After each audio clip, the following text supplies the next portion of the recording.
દીક્ષિતજી, કાલે અમારે પિતાજીનું શ્રાદ્ધ છે, તમને નોતરું દેવા આવ્યો છું, આમંત્રણ આપવા આવ્યો છું. બરાબર 12 વાગે પહોંચી જાજો દીક્ષિતજી. અરે નરસિંહ મહેતા, તમારે ત્યાં આવી શ્રાદ્ધનું આયોજન હોય અને એમાં અમે જમવા ન આવીએ?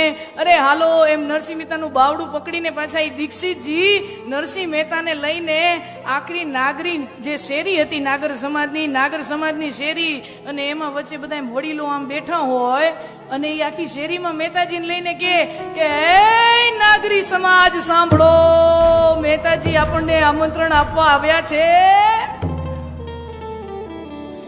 મહેતાજી આપણને આમંત્રણ. હવે આયોજન 5 જણાનું હતું. મહેતા, મહેતી, દીક્ષિતજી, એક કુલગુરુ, આમ 4-5 જણાનું માંડ વેત હતો. એમાંય ઘીનો હજી વેત નથી થયો અને આ દીક્ષિતજી આખા ગામને પરબારા પોતે કે એ સાંભળો નાગરી સમાજ સાંભળો, મહેતાજી આપણને આમંત્રણ આપવા આવ્યા છે. કાલે એના ઘરે પિતાજીનું શ્રાદ્ધ છે ને આખી સમાજને સાગમતે ભોજન માટે આમંત્રણ છે. આખી સમાજને સાગમતે આમંત્રણ છે. મહેતાજી હેપટાઈ ગયા. હા બાપજી, બધા પછી હવે આમ જાહેરમાં બોલાઈ ગયું હોય. નરસિંહ મહેતા પછી બધાને હાથ જોડીને કે આખી સમાજને વિનંતી છે, તમને આમંત્રણ આપું છું. દર વર્ષે તમે મોટા ભાઈને ત્યાં જાઓ છો, આ વખતે આ દાસને ત્યાં અમે આ શ્રાદ્ધનું આયોજન છે, આ દાસને ત્યાં કાલે ભોજન કરવા આવજો. અને પાછી સમાજ એવી ને, સમાજ કોને કહેવાય? સમાજ એક ટાઈપનું બખડ જંતર યંત્ર જ છે. સમાજ આવા મોકા જોઈને જ બેઠું હોય ને, જોઈ કરે છે કેમ, જોઈ તો ખરા. અને એમાં પાછા અમુક વડીલો પાસે એમ કે મહેતાજી તમારે ત્યાં શ્રાદ્ધ હોય તો તમારે ત્યાં જમવા આવવાનું હોય ને, આ ફેરે મોટા ભાઈના આમંત્રણ ઉપર સોકડી. સમાજે પાછી એવી, આ ફેરે મોટા ભાઈના આમંત્રણ ઉપર સોકડી, આ ફેરે તમારે ત્યાં જ આવવાનું.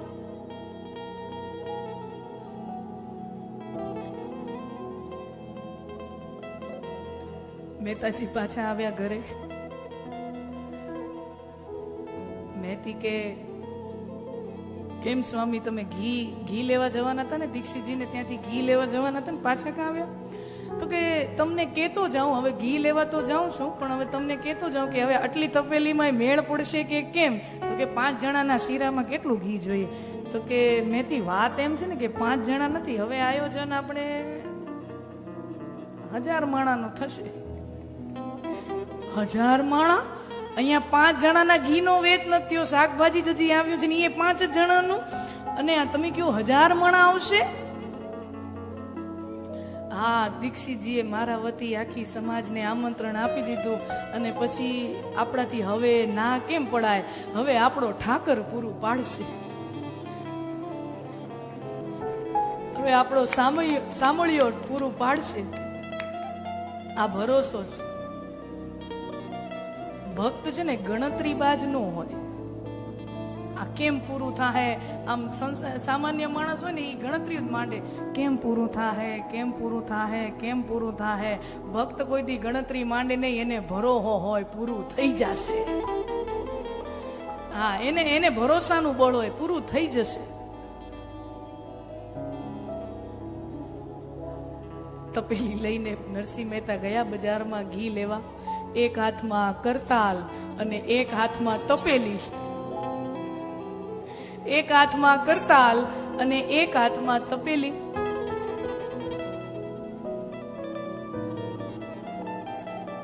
ભક્તનો એક હાથ હંમેશા તપેલી. આજની પરીક્ષાથી ભક્તનો એક હાથ હંમેશા તપેલો રહે અને બીજા હાથની કરતાલ એના જીવનને ટાઢક આપે, એના જીવનને ભજનનું બળ આપે, એના જીવનને ભરોસાનું બળ આપે.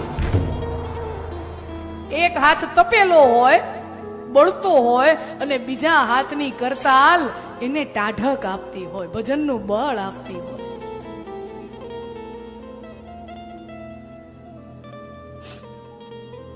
નરસિંહ મહેતા પહોંચ્યા બજારમાં. જુનાગઢની બજાર એમાં પેલા એક વૈષ્ણવ ઘીના વેપારીને ત્યાં નરસિંહ મહેતા આવ્યા. એક તપેલી ઘીની લઈ અને નરસિંહ મહેતા એ દુકાનમાં આવ્યા અને સરસ મજાનું દેશી ગીરની ગાયનું દેશી ઘી, દાણાદાર, હો બાપુ, એવું સરસ મજાનું દેશી ગીરની ગાયનું દાણાદાર ઘી એના ડબ્બા ભર્યા હતા દુકાનમાં. અને નરસિંહ મહેતા કહે, અમારે પિતાજીનું શ્રાદ્ધ છે આવતીકાલે, આ તપેલીમાં સમાય એટલું ઘી જોખી આપો. અરે મહેતાજી, લાવો લાવો લાવો લાવો એમ તપેલી મહેતાજીના હાથમાંથી લઈ અને વેપારીએ તરત ઘી જોખી દીધું. લ્યો મહેતાજી, આ તમારું ઘી 100 રૂપિયા થાય. જે થતા હોય એ સમાના પ્રમાણે આના આટલા રૂપિયા થાય. બાપજી, રૂપિયા તો નથી, રૂપિયા તો નથી. તમે એક કામ કરો ને, અત્યારે ઘી આપી દો, મારા ખાતામાં ઉધાર લખી નાખો, 15 દિવસમાં વ્યાજ સહિત તમને ચૂકવી દઈશ. અત્યારે પૈસા નથી. અને વેપારી વિચારે કે મને હું એવી ઉતાવળ તૂટી પડી હતી, મને ક્યાં એવી ઉતાવળ તૂટી પડી હતી, લાવો મહેતાજી, લાવો મહેતાજી, તપેલી લાવો. અને તરત પૂછ્યા વિનાનું ઘી ઝોંખી દીધું ને હવે હલવાઈ ગયા. અને પછી વેપારીએ પેતરા ચાલુ કર્યા. વેપારીએ પેતરા ચાલુ કર્યા. વેપારી મહેતા સાહેબ ને કે મહેતા સાહેબ, એમાં વાત એમ છે કે તમારે આ ઘી શું કીધું, આ ઘી ક્યાં વાપરવાનું છે? પિતાજીનું શ્રાદ્ધ છે ને, તો એના ભોજનમાં. અરે, આ તો મારાથી સાંભળવાનું જ રહી ગયું, પિતાજીના શ્રાદ્ધ માટે ઘી જોઈએ છે. આ વાત એમ છે મહેતાજી, હવે તમે તો ઘરના છો, હવે તમારે સામે ક્યાં બધો ભેદ રાખો, તમને તો જે હોય સાચું કહેવાય, તમે તો ઘરના છો. એમાં વાત એમ હતી કે સવારના પોરમાં દુકાન ખોલીને અને આ ઘીના ડબ્બા બધું દુકાન ખોલીને બધી ને દુકાનના ગલ્લામાં ભગવાન દીવાબત્તી કરતો તો ત્યાં આ ઘીનો ડબ્બો ખુલ્લો તો આવીને એમાં એક ગરોળી પડી ગઈ હતી.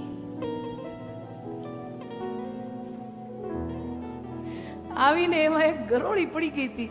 એટલે બાપજી, આમ થોડુંક અશુદ્ધ છે, શ્રાદ્ધ માટે આ ઘી ન લવાય એમ કરીને એની તપેલીમાંથી આમ મહેતાજીના હાથમાંથી તપેલી લઈ આખી તપેલી વળી પાછા ડબ્બામાં નાખી આમ લૂછી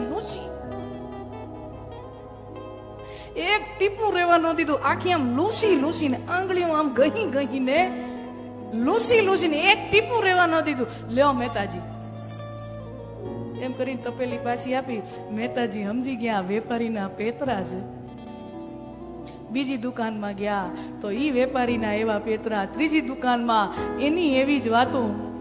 અને એમ કરતા મહેતાજી દુકાન બજારની છેલ્લી દુકાને ગયા. અને ઈ વેપારીને મહેતાજી પ્રત્યે સદભાવ, એના પ્રત્યે સદભાવ, એટલે મહેતાજીનો અનુભવ થયો ને આ 4-5 દુકાનોનો, કે આમ આપી દે છે ને પછી વાંયથી બધા વેપારીઓ ફંદા કરે છે, પેતરા કરે છે.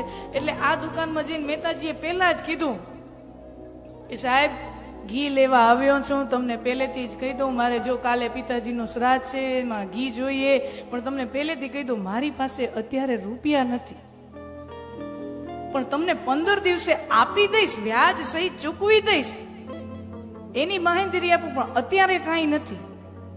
અરે મહેતાજી, તમારા પિતા એ અમારા પિતા, લાવો ને તપેલી લાવો ને.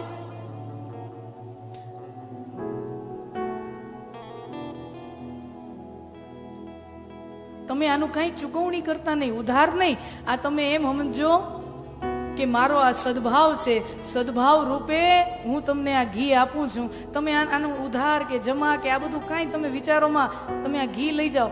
તો મહેતાજી પાછા સ્વમાની ખરા ને, ભક્ત સ્વમાની હોતા, મફતમાં ન લો ના બાપજી, મફતમાં ન લો.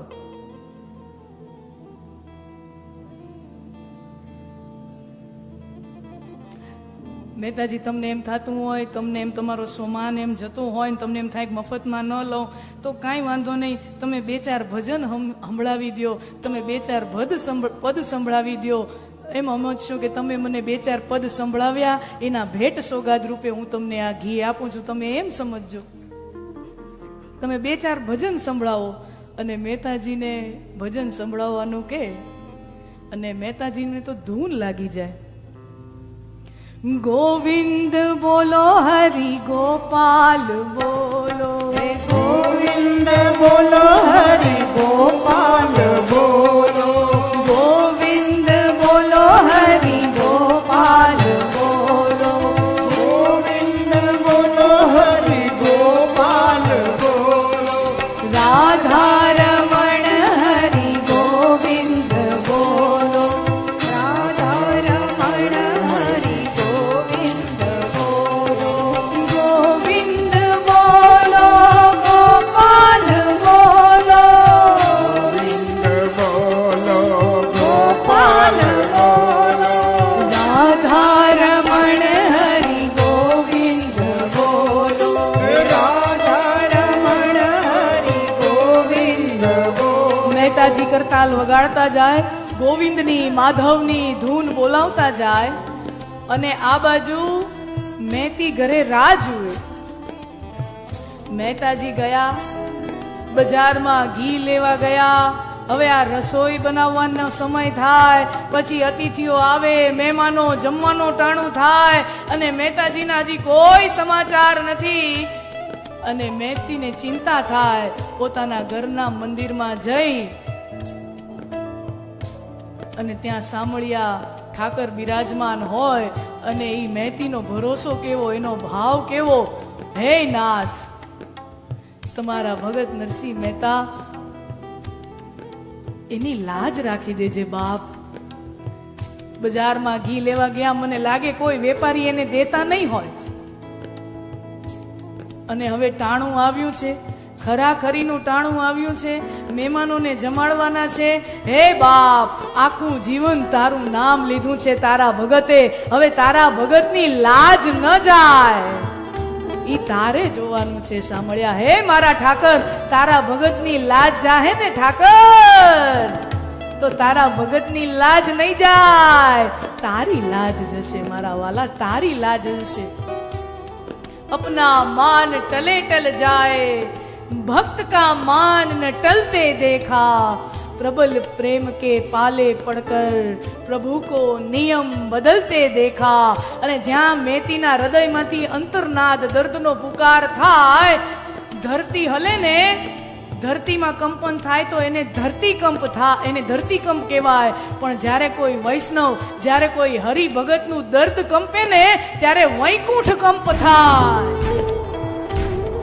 વૈકુંઠ ધ્રુજવા માંડે. અને ભગવાન પોતાના પાર્ષદોને આજ્ઞા કરે, હે ગરુડજી, ઉદ્ધવજી, અક્રૂરજી, મારા ભગતને ભીડ પડી છે, મારા ભગતને તકલીફ પડી છે. હે ગરુડજી, અક્રૂરજી, ઉદ્ધવજી, આટલું સીધું સામગ્રી લઈ અને જૂનાગઢના ઈ નરસિંહ મહેતાના ઘર પાસે પહોંચો. હું આવું છું, હું આવું છું. તાનું ઘર ક્યાં છે? નરસિંહ મહેતાનું ઘર તો ઓલી 3જી શેરીમાં. પણ તમે કોણ છો? નરસિંહ મહેતા તમારા શું થાય? અને વૈકુંઠના પાર્ષદો સુંદર જવાબ આપે, નરસિંહ મહેતા અમારા શેઠ થાય.